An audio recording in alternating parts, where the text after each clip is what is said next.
Yo, what up, Street Dogs? There, Kim. Right, the thought.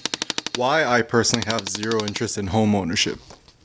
So this is what I think. So I've thought about this for a long time. Everyone's like, oh, if I finally had enough money to buy a house and passive income, blah blah, and then you have your house paid off and stuff like that, I'd be so happy. But actually, in fact, is that true? I would actually probably make the case that for me.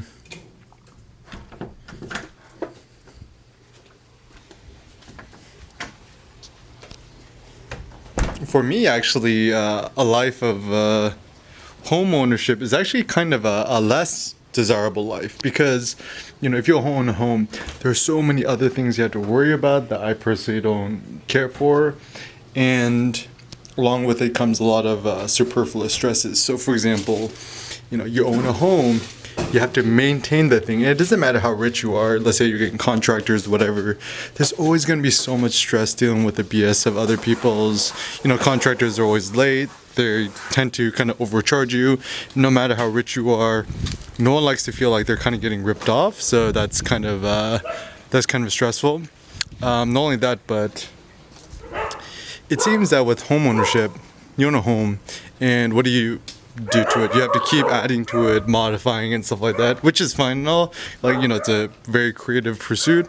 But the downside of all of it is that, you just have to end up spending more money to change and modify your home. And I mean, certainly it depends on your personal lifestyle and stuff like that. But for me, I desire the life of maximal independence, freedom, movement, and we all fall victim to the sunk cost fallacy where you've already spent a lot of money and time fixing up your house and stuff like that.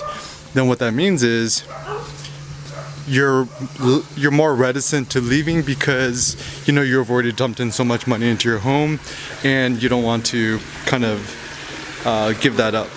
So for me, I'm actually much more interested in renting because you get the upsides of having somewhere to live, but not the downsides of having to deal with all the BS. Something breaks, you're not really liable for it. And so in that way, renting is far superior. Now, a lot of people want to do real estate because they talk about it's such a good investment, blah blah, but is that always true? So these are my thoughts about when people talk about real estate being a good investment. It seems like only a good idea if you actually buy the land.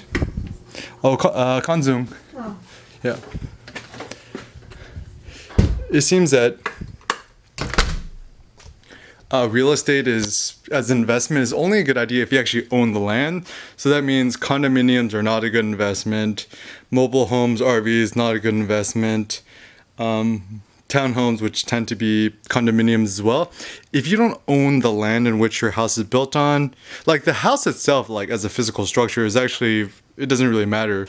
It's a land that actually matters. And even the problem that even if you do own the land, there's still so many restrictions that come with it. For example, in California, let's say you want to build something in your backyard. If you try to build something in your backyard and it doesn't follow some sort of city ordinances, you're not allowed to build it.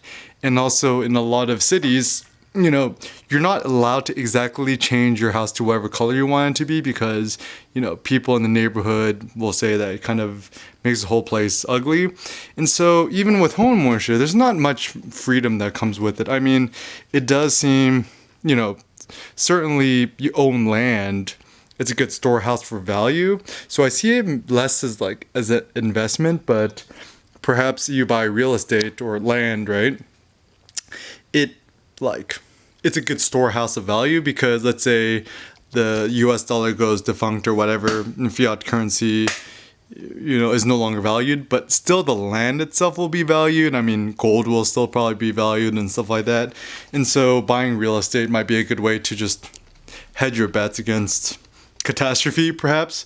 But yeah, once you start thinking about life beyond wanting to buy a house or own a home or whatever like that, I don't know, I think it'll simplify our lives a lot more. It'll allow us to travel more. I mean, even many of my successful friends, what they all want to do is not buy a house, is sell their house, get rid of their house, and just use that cash money to travel the world and to be truly location independent.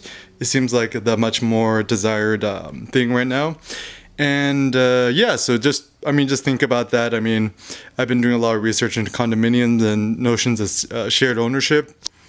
I mean, that's fine and all, but once again, even if you buy a house in all cash, there's like a bajillion headaches that come with it, and it seems like the best life is life with the least amount of worries and stresses.